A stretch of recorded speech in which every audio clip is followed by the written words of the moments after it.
여러분 안녕하십니까. 경제현장 오늘 시작합니다. 공매도가 1년 2개월 만에 재개됐습니다. 대상은 코스피 200과 코스닥 150을 구성하는 종목인데요. 이전과 달라진 건 개미도 쉽게 공매도를 할 수 있게 됐다는 점입니다. 공매도 재개가 주가에 미치는 영향, 그리고 개미들의 수익률에 어떤 영향을 미칠지 살펴보겠습니다. 유튜브 실시간 댓글로 의견 주시면 토론에 반영하겠습니다. 경제현장 오늘입니다.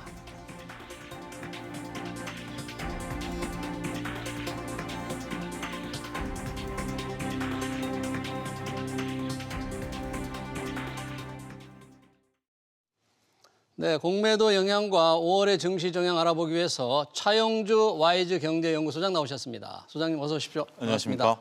예. 자, 가장 좋은 계절 5월이 다가왔는데 이제 공매도가 오늘 재개됐잖아요. 예. 오늘 지금 시장에서 영향이 좀 나타나고 있습니까? 어떻습니까? 뭐 정확하게 확인되는 것은 이따가 조금 뒤에 네. 뭐 한 3시 반 이후에 공매도 종목들이 이제 확인될 것으로 보여지는데 예. 아무래도 뭐 심리적인 영향이라고 그럴까요? 예. 저 영향이 없다라고 말씀드리긴 좀 어려울 것 같습니다. 네. 지금 일부 종목들의 낙폭이 커지고 있는 상황이고 전반적으로 주식 시장이 빨간불을 켜기보다는 파란불을 상대적으로 많이 켜고 있는 상황이기 때문에 예. 뭐 두 가지 요소가 다 있다라고 말씀드릴 수가 있겠죠. 실질적으로 공매도가 나오고 있는 종목들이 있을 것으로 보여지고요. 두 번째로서는 공매도와 관련해서 불안감 때문에 네. 이참에 내가 차익을 좀 실현하자라는 그런 물량들도 대거 출회되고 있는 것들이 아니겠는가 네. 미루어 짐작할 수 있을 것 같습니다. 그러면 장중에는 이제 공매도 대상을 확인하기는 어려우니까 장이 네. 끝나면 자세히 저희가 살펴봐야 되겠는데 우리가 우선 소장님. 잠깐 거기서 말씀을 네. 좀 드릴 때 예. 개별 종목이 공매도 나오느냐 안 나오느냐는 좀 살펴볼 수가 있습니다. 아, 그래요? 그러니까 어떻게 보냐면 네. 여러분들이 예를 들어 삼성전자를 보고 계시다. 예. 근데 삼성전자가 공매도가 나오느냐 안 나오느냐는 장중에 삼성전자 호가를 보시게 되면요. 예. 우리가 호가라는 게 이제 팔자 호가와 사자 호가가 이렇게 엇갈리게 호가창에 나오고 있습니다. 예. 근데 공매도라는 게 사자 호가에 예. 공매도를 때리면서 주가를 밀어버린다라고 생각하시는 분들이 많은데요. 우리가 사자 호가의 공매도는 절대 주문이 불가능합니다. 팔자 호가의 주문이 가능하고요. 팔자 호가에 팔자 주문이 나온다. 걸어놓는 겁니다. 예. 걸어놓는데 바로 밑에 호가에 걸어놓겠죠. 예. 그래서 밑에 호가에 많은 양의 공매도 수량이 걸려 있다가 예. 사자 호가가 밀리면 예. 바로 그 공매도 물량이 따라 내려옵니다. 아. 보통 우리가 이제 걸어놓는다라는 표현을 많이 예. 쓰는데요. 예. 걸어놓게 되면 그게 오랫동안 걸어놓는데 예. 공매도는 바로바로 따라 내려옵니다. 예. 그러니까 여러분들이 호가창을 보고 있다가 예. 내 종목에 팔자가 많이 쌓이면서 이게 따라 내려온다 그러면 그건 공매도가 시작되고 그러니까 있다고. 호가 바로 밑에 팔자 주문이 많이 걸려 있으면 예. 공매도 대상 물량이 많이 있는 거다라고 그렇죠. 생각을 하면 미뤄 된다 짐작할 이거죠. 수 있다라는 것들입니다. 아, 그렇군요. 예. 그런데 이제 공매도가 이번에 재개됐잖아요. 예. 재개되면서 그동안과 좀 달라진 게 있습니다. 이 예. 개인들도 쉽게 할 수 있게 됐다는데 어떻게 개인들이 쉽게 할 수 있게 됐습니까? 개인들 같은 경우 우리가 이제 기존에는 공매도라는 게 하기 위해서 예. 증권회사에서 주식을 빌려오는 대차 거래를 해야 되는데 예. 개인들 같은 경우 대차 거래가 명목상 있었습니다. 예. 대차 거래를 하려고 신청을 해보면 삼성전자 3주, 뭐 현대차 2주, 뭐 이런 거밖에 정도밖에 안 됐었거든요. 예, 예. 근데 그 물량을 예. 풀어줬다라는 겁니다. 그리고 17개 증권사에서 이런 것들이 가능하고 예. 또 공매도를 하기 위해서 과거에는 위험하기 때문에 개인들을 막아놨다 이런 예. 얘기들이 있었는데 이런 위험성에 대해서 예. 약 1시간 반 정도 교육을 받도록 했습니다. 교육. 예, 네. 이 1시간 반에는 모의 매매 과정도 포함이 돼 있고요. 네. 따라서 실질적으로 이론적인 교육과 모의 매매 교육까지 1시간 정도 받고 나면 예. 자격을 이제 받으실 수가 있는데 최근까지 그 자격을 받으신 분들이 약 2만여 명에 달한다. 2만 명 정도가 예. 앞으로 공매도를 하겠다는 지금 의지를 가지고 있는 거네요. 그렇습니다. 물론 네. 선전적으로 예. 먼저 하겠다라는 거고 이 인구는 계속해서 늘어나겠죠. 네. 하지만 지금 벌써 2만여 명이 신청했다라는 게 네. 숫자가 꽤 많다 이렇게 말씀드릴 수가 있겠습니다. 그리고 공매도 할 수 있는 대상이 뭐 전체 종목은 아니고 그렇습니다. 그렇죠? 지금 일단은 코스피 200과 코스닥 150 대형주 위주로 예. 아무래도 조금 작은 종목들이라든지 이런 것들은 재무적으로 불안정하기 때문에 네. 벌써부터 공매도를 하게 된다라면 개인 투자자분들의 타격이 클 것으로 보여지기 때문에 아직까지는 대형주 위주로만 공매도가 가능하다 이렇게 좀 말씀을 드릴 수가 있겠습니다. 소장님 그러면 아까 초반에 말씀을 해주셨는데 네. 공매도를 한다 그러면 이제 네. 교육 받으신 분들은 알겠지만 네. 뭔가 좀 어떻게 해볼까 생각하는 분들을 위해서 기술적으로 어떻게 하는 겁니까? 예를 들면 어느 종목을 하나 들어서 한다 그렇다면? 이렇게 생각을 하셔야 됩니다. 공매도라는 게 일단 많이 올랐다라는 식으로 공매도를 한다는 것은 이론적으로 성립이 안 됩니다. 우리가 주식을 살 때도 많이 빠졌다, 그래서 주식을 산다. 이게 조금 맞는 듯하지만 어폐가 있지 않습니까? 맞는 것 같은데 어폐가 있습니까? 많이 빠졌으면 네. 많이 빠졌다라는 게 얼만큼 많이 빠졌는지에 대한 기준이 없지 않습니까? 더 빠질 수도 있고 덜 빠질 수도 있고 따라서 여기에 이제 기술적인 지표를 넣는 거죠. 뭐 기술적으로 거래량이 늘어난다라든지 아니면 증시가 이동평균선이 역별에서 정별로 돌아선다라든지 이런 보조적인 것들을 사용하면서 이게 많이 빠져서 올라가는구나라는 것들이죠. 네. 따라서 반대로 공매도를 칠 때도 이런 방식이 필요합니다. 많이 올랐다라는 게 어떻게 보면 뜬구름 잡는 얘기일 수도 있습니다. 하지만 우리가 헤드앤숄더라는 전형적인 차트 모양이 있습니다. 일단은 증시가 한 차례 올랐다가 조정받고 다시 한번 직전 고점을 뚫어줬다가 조정받고 직전 처음에 고점 수준에서 다시 떨어지면 이게 상승이 완성됐다라는 겁니다. 그러면 헤드앤숄더가 나왔을 때 마지막에 완성이 됐을 때는 주가가 이제 조정을 받는다라는 신호죠. 여기서는 공매도가 들어올 수 있는 거고요. 그다음에 예를 들어서 주가가 잘 올라가다가 주요 이동평균선인 20일 이동평균선이라든지 60일 이동평균선을 하회했다.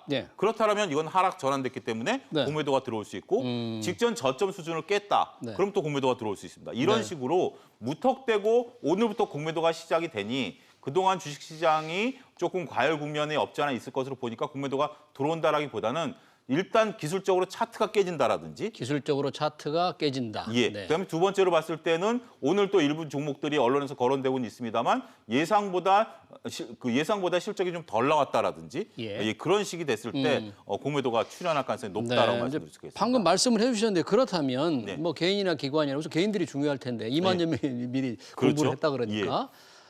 어떤 대상이 공매도가 될 것이라고 하는 그런 기준들이 있잖아요. 어떻게 선정을 합니까? 공매도 후보 가장 가능성이 높은 종목은 어떤? 후보를 우리가 이제 앞서 제가 언급드렸던 거는 이제 테크니컬한 것들이고요.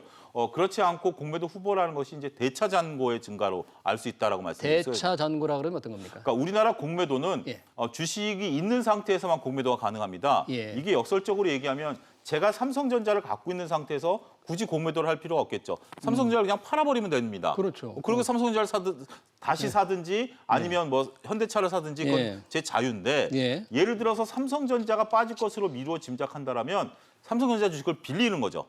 빌리는 것을 대차라고 합니다. 대차. 이것은 대차 잔고는 매일매일 여러분들의 HTS를 보시면 대차 잔고가 표시가 돼 있습니다. 종목마다. 따라서 뭐 삼성전자의 대차 잔고가 얼마다, 뭐 카카오 대차 잔고가 얼마다라는 것들인데 요거 모르신다라면 여러분들이 콜센터에 전화하시면 자세히 알려드립니다. 그래서 거기에 아무래도 빌려놓은 주식이 많다라는 것은 빌려놓은 거 이꼬로 공매도는 아니지만 빌려놓은 거 이꼬로 빌려놓은 게 많다라면 공매도가 일어날 가능성이 높다라고 우리가 판단할 수 있는 겁니다. 그러면 소장님 보시기에 현재 대차 잔고가 많은 종목들이 있을 거 아닙니까? 그게 뭐 절대 물량일 수도 있고 그 기업의 시가총액분의 대차 잔고 비율로서 가장 높은 것들이 조금 위험할 것 같은데 그렇습니다. 어떤 종목들이 가장 높습니까? 지금 알려진 것으로는 아이러니하게 IT, 삼성전자를 필두로 한 IT와 2차 전지 분야, 그리고 전지. 제약 바이오 섹터 이런 섹터들이 대차 잔고가 많이 지금 늘어나 있는 상태다. 그래요? 그렇게 좀 알려지고 있습니다. 요 대차 잔고의 꼼꼼함 체크가 필요한 게 우리가 이제 이번에 한 1년여 정도 이 공매도가 중지가 되면서 외국인들의 불공정 매매, 소위 말해서 대차를 하지 않고 주식을 좀 하는 경우가 있었습니다. 무차입 공매도라는 것들이 있었죠. 이런 불법에 대해서 정부가 칼을 빼들었기 때문에 이번에 금융당 기관과 외국인들도 공매도를 하기 위해서는 대차를 해야 되기 때문에 이러한 체크가 필요하다. 먼저 과거처럼 무차입 공매도 같이 이런 불법을 저지를 가능성은 거의 없다. 그렇게 볼 수가 있겠습니다. 오늘 보니까 이제 기사들도 그런 게 많이 나오던데 뭐 롯데 관광개발, 호텔신라, 셀트리온, 두산 인프라코어 이런 순서대로 공매도 가능성이 높다. 이게 대차 잔고 비중이 높은 순위다 그러는데 그게 그러면 공매도 위협에 가장 취약할 수 있다라고 말씀드릴 수가 있겠죠. 더군다나 일부 종목 같은 경우 오늘 또 하락폭이 커지고 있기 때문에 실질적으로 그렇게 공매도가 일어났는지는 미루어 짐작할 수는 없습니다만 인과관계를 따지면 충분히 가능성은 있다라고 보여지는 거죠. 그래요? 그리고 또 한 가지 우리가 여기서 좀 예. 주목해야 될 게 삼성전자의 대체 잔고가 많다라는 겁니다. 삼성전자. 예, 이 부분도 말씀을 좀 드려야 될 예. 부분들인데 예. 삼성전자의 대체 잔고가 많다라는 거에 의외로 생각하시는 분들이 많을 거예요. 그러네요. 반도체 네. 슈퍼사이클인데 슈퍼사이클이고. 예, 예. 왜 갑자기 삼성전자의 대체 잔고가 많으냐라는 예. 부분들인데 왜 그렇습니까? 공매도라는 게 바로 이런 기능도 합니다. 단순하게 주가가 많이 오르는 것들에 대한 거품을 제거하는 역할도 합니다만 예. 예를 들어서 선물이 저평가돼 있다라고 한다면 선물을 사고 현물을 팔아주는 차익 거래도 하게 되죠. 아, 그런 차익 거래 요인 때문에 대차장고가 지금 많을 수 있다. 많을 수밖에 없습니다. 특히 이런 차익 거래를 하기 위해서는 지수의 영향력이 큰 삼성전자를 동매도를 할 수밖에 없기 때문에 네. 이러한 물량들도 어마무시하게 있다. 아. 특히 외국인 기관들 입장에서 본다라면 예. 그동안 특히 외국인들이 국내 시장에 주저할 수밖에 없었던 게 예. 바로 이러한 거래가 불가능했었기 때문에 예. 외국인들의 유입이 좀 주저스러웠고 네. 공매도를 찬성하는 입장에서는 이러한 거래가 가능해짐에 따라서 외국인들의 순수한 유입이 가능해졌다. 네. 이런 것들도 하나의 의견이다 이렇게 말씀드릴 수가 있겠습니다. 그러니까 공매도가 재개됐으니까 외국인 투자자들이 한국 시장을 조금 더 적극 들어올 수 있는 여건이 된다. 이런 표현은 가능합니까? 이런 그렇습니다. 그러니까 결국 매도 측면에서만 바라보는 게 아니라 예. 또 역으로 본다라면 앞서 제가 언급드렸다시피 선물이 고평가되면 선물을 네. 팔고 현물을 살 수 있는 거래. 이게 수시로 왔다 갔다 할 수 있다라기 때문에 네. 외국인들은 결국 해칭과 이런 것들을 같이 차익 거래를 같이 하기 때문에 그런 부분에 있어서 공매도 재개는 외국인들에게는 또 하나의 기회를 제공하기 때문에 국내 시장의 관심을 높일 수 있는 계기가 된다. 이렇게 설명을 또 드릴 수도 있습니다. 오늘 시장을 보니까 뭐 셀트리온과 같은 네. 바이오 업종들, 뭐 네. 삼형제들이 줄줄이 조금 빠지던데 약세를 네. 보이고 있던데 이게 뭐 공매도 영향 아닐까 이런 분석들이 나오고 있는데 네, 조금 합리적입니까? 그런 분석 어떻습니까? 저는 처충분히 가능성은 있다 이렇게 말씀드릴 수가 있겠습니다. 특정 종목을 거론하는 게 예. 어떻게 보면 그쪽 종목을 갖고 계신 분들이 예. 잘못 생각하실 수도 있겠습니다만 네. 지금 셀트리온 같은 경우 합병 이슈도 있는 상황이고 이런 것에 따라서 조정을 좀 받고 있는 상황이기 때문에 나름대로 연관성은 좀 미루어 짐작할 수 있는데 예. 정확한 것은 조금 지나면 알 수 있을 것이기 때문에 네. 어찌됐든 제가 말씀드렸던 몇 가지 요소들 예. 차트가 깨진다라든지 만약에 매물이 출회된다라든지 뭐 이런 경우가 있게 된다면 여러분들이 해당 종목에 대해서 더 잘 아실 수 있지 않을까 말씀드릴 수가 있겠습니다. 자, 그러면 여튼 2만 명이나 되는 분들이 교육을 받았다. 공매도를 처음으로 예. 시작하겠다고 앞으로 더 늘어날 수도 있는데 그렇죠. 이런 분들이 이제 공매도에 직접 뛰어들 가능성이 높은데 네. 자, 이 공매도 리스크가 크다면서요. 어떤 그렇습니다. 주의할 점이 뭡니까? 우리가 예를 들어서 제가 삼성전자를 샀다가 예. 삼성전자가 부도가 났다.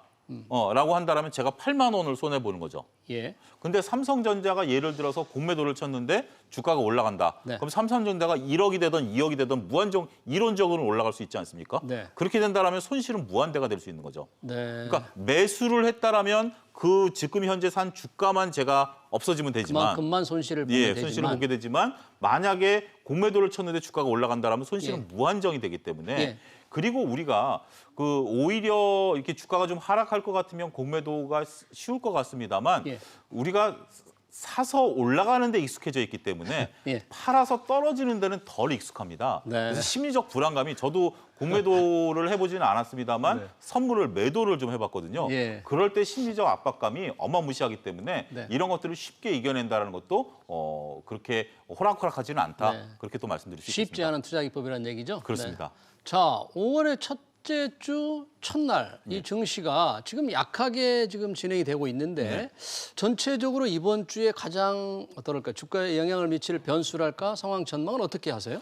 특별한 경제적인 이슈는 없고요. 네. 지난주부터 이어지고 있는 기업들의 실적이 가장 중요한 부분들이 될 것이다라고 말씀드릴 수가 있겠습니다. 예. 결국 우리가 주식시장에서 주식을 거래하는 약속은 기업의 이익 아니겠습니까? 예. 근데 이번에 발표될 것들이 그동안 조금 조심스러운 엔터주라든지 네. 게임주, 그다음에 조금 많이 단기적으로 급등했던 석유화학주들 이런 쪽들이 있기 때문에 예. 이런 것들이 지금처럼 예상처럼 실적이 잘 나오느냐 만약에 생각보다 실적이 덜 나오게 되면 예. 이 또한 공매도의 표적이 쉽게 될 수가 있겠죠. 이제 바로바로 될 수가 있겠죠. 예, 예. 그런 식이 될 것이고 네. 우리가 또 이런 표현도 드릴 수가 있습니다. 예. 이제 1분기 실적 시즌이 마무리가 되는데 그렇죠. 그동안의 실적이 좋았죠. 네. 근데 우리가 모든 기업이나 심리가 마찬가지입니다. 성적이 좋으면 먼저 발표하고 싶은 게 인지상정입니다. 네. 그래서 좋은 기업들은 먼저 발표가 났고요. 뒤로 밀릴수록 안 좋은 기업들이 얘기가 나오기 때문에 예. 이 또한 공매도에 취약할 수도 있다. 이렇게 말씀드릴 수 있겠습니다. 5월이 전체적으로 한 해 중에서 네. 시장이 약세를 보이는 뭐 전형적인 달이라고 하는 특별한 이유가 있습니까? 일단은 우리가 1월 효과라고도 얘기를 많이 하는 게 예. 연초에는 그 한 해에 대한 기대감들이 상당히 많이 있죠. 예. 그런 것들이 있었던 상황에서 1월 달에는 전체적으로 1년치의 주가가 먼저 선반영되는 면들이 강합니다. 네. 하지만 보통 대체적으로 봤을 때 올해는 좀 다릅니다만 보통 이 정도 되면 하반기에 대한 경제 전망에 대한 조정치가 나오면서 네. 조정폭들이 좀 커지게 되죠. 그렇게 된다면 생각보다 경기가 안 좋아질 것이다라는 얘기가 나오면 예. 5월 달에 주가가 좀 조정을 받고 예. 아무래도 날씨가 따뜻하면 외부 활동이 늘어나는 거 아니겠습니까? 네. 그러면 이제 여름까지 휴가 기간까지 주가가 조정을 좀 받다가 다시 또 내년도에 대한 경제 전망이 나오면서 예. 가을서부터 주가가 다시 터나는 이런 모습들을 좀 보일 가능성은 있습니다만 예. 글쎄요, 저는 올해 같은 경우 5월 달에 공매도 재개와 맞물리면서 주가가 조정을 받기는 할 가능성은 없지 않아 있습니다만 예. 아무래도 하반기로 갈수록 경제에 대한 전망치, 코로나19 백신에 대한 효과 이런 것들을 감안하게 된다면 네. 그렇게 많이 밀리는 장세가 되지는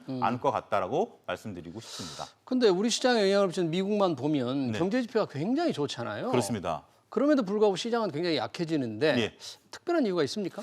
일단은 주식 시장에 있어서 어느 정도 선반영된 것들을 우리가 이해해야 된다고 말씀드릴 수가 있겠습니다. 예. 지금 뭐 나스닥이나 뭐 이런 것들이 사상 최고치를 갱신하고 있지만 네. 현재 지금 우리가 주위를 둘러보면 아직까지 코로나 전국에서 벗어나지 못하고 있는 상황 아니겠습니까? 네. 그러한 부분들 때문에 지금 현재 뭔가 새로운 모멘텀이 더 이상 나타나기 전까지는 예. 주식시장의 변동성은 있을 것 같다 이렇게 설명드릴 수가 있겠습니다. 마지막으로 이번 주에 그럼 영향을 미칠 미국의 어떤 큰 변수 같은 게 뭐가 있을까요? 미국의 변수는 뭐 이번에 수요일 날 우리가 이제 쉬는 날 GM의 실적 발표가 있고요. 예. 그다음에 금요일 날 4월 달 고용 동향이 발표가 납니다. 고용 동향. 현재 지금 미국 같은 경우 실업수당 신청 건수가 줄어들고 있기 때문에 네. 고용 동향이 어느 때보다 중요하다 이렇게 말씀드릴 수가 있겠습니다. 네, 잘 알겠습니다. 지금까지 공매도 영향 5월의 첫 주 정시 전망 같이 했습니다. 차영주 YG경제연구소장이었습니다. 고맙습니다. 감사합니다. 네.